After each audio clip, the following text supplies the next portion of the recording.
नमस्कार दोस्तों, मैं प्रगति शंकर आज आप लोगों के बीच में फिर अपनी एक कहानी लेके आई हूँ। और ये कहानी है पिछले वर्ष जब मैंने धान रोपा था और उसका अनुभव इतना शानदार और इतना अच्छा रहा कि वो मैं आप लोगों के साथ आज शेयर करना चाहती हूँ। बहुत दिनों से मन में ये विचार होता था कि किसान वर्ग, जो कृषक वर्ग, जो हमारे देश की अर्थव्यवस्था की रीढ़ है, वो मेहनत करते हैं, वो जो काम करते हैं, उन काम को मैं भी देखूं, सीखूं, साझा करूं। बचपन में जब गांव जाती थी तब गांव में जब हमारे यहाँ मकई की खेती होती थी, गेहूं की खेती होती थी तो करते हुए देखा था, लेकिन कभी उस अनुभव को प्रैक्टिकली रूप में किया नहीं था। लेकिन पिछले वर्ष मुझे मौका मिला कि मैंने भी देखा कि धान रोपने का समय है और कुछ महिलाएं खेतों में धान रोप रही थी।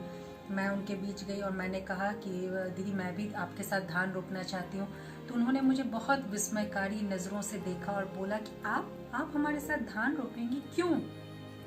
उनका खोट्टा भाषा था और मैं हिंदी में बात कर रही थी। शायद हमारे संवाद में थोड़ी सी कमियां हो रही थी बातचीत के क्रम में, लेकिन मैंने उनसे कहा कि मैं ये अनुभव साझा करना चाहती हूँ कि आप लोग कैसे इतनी मेहनत करके ये धान रोपते हैं और मुझे बहुत उत्सुकता है और मैं चाहती हूँ कि मैं इस चीज़ को करूँ। तो उन्होंने बोला आपका स्वागत है, आइए। ये हमारे लिए भी एक नया अनुभव है कि एक अच्छी साड़ी पहनी हुई महिला, एक अच्छे घर की महिला आके और हमारे बीच में धान रोपनी करना चाहती है कि इससे पहले हम लोगों ने ऐसा कभी देखा नहीं।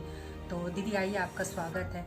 उनके घर के बच्चे, उनके घर के बुजुर्ग, उनके घर के परिवार वाले सब निकल के बाहर आश्चर्य से मुझे देख रहे थे, विस्मयकारी नज़रों से देख रहे थे कि ये मैडम क्यों कर रही हैं, इनको क्या मतलब है।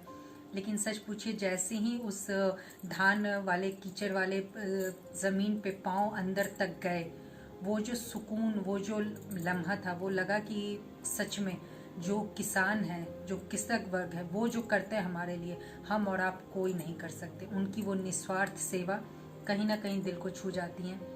जब मैंने ज़्यादा नहीं, मैंने करीब 2 या 3 मीटर की ही दूरी में धान रोपा और उनकी वो चिंता जो वो हर पल मुझसे जता रही थी कि दीदी आपका साड़ी नीचे जा रहा है मिट्टी में, वो गंदा हो रहा है, आप अपनी साड़ी को ऊपर उठा लें, आपकी महंगी साड़ी है। मैंने कहा नहीं नहीं दीदी, ये महंगी साड़ी नहीं है, मैं बिल्कुल आप लोग जैसी ही हूँ, सूती साड़ी डाला हुआ, और गंदी होगी तो कोई बात नहीं है, इसको धो लूँगी, नहीं तो आपकी साड़ी पहन लूँगी। उसमें उनका आश्चर्य से मुझे देखना और कहना कि क्या आप हमारी साड़ी को पहनेंगी? मैंने बोला क्यों नहीं, मैं आप जैसी हूँ, आपने पहना मैं भी पहन सकती हूँ।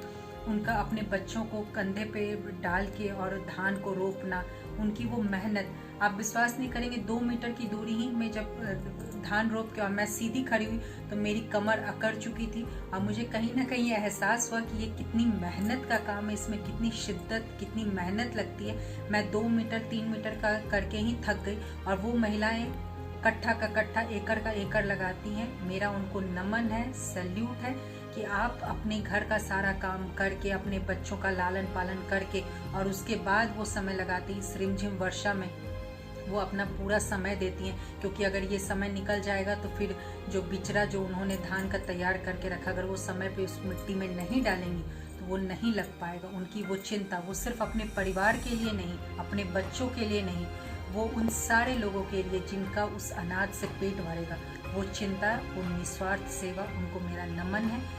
और मेरा ये प्रयास रहेगा कि इस बार भी 30 जुलाई से फिर से धान रोपनी शुरू हो रही है, मैं फिर से अपना कुछ सेवा दे सकूं, कुछ समय दे सकूं और फिर से वो अनुभव शेयर कर सकूं जो मैंने पिछली बार किया।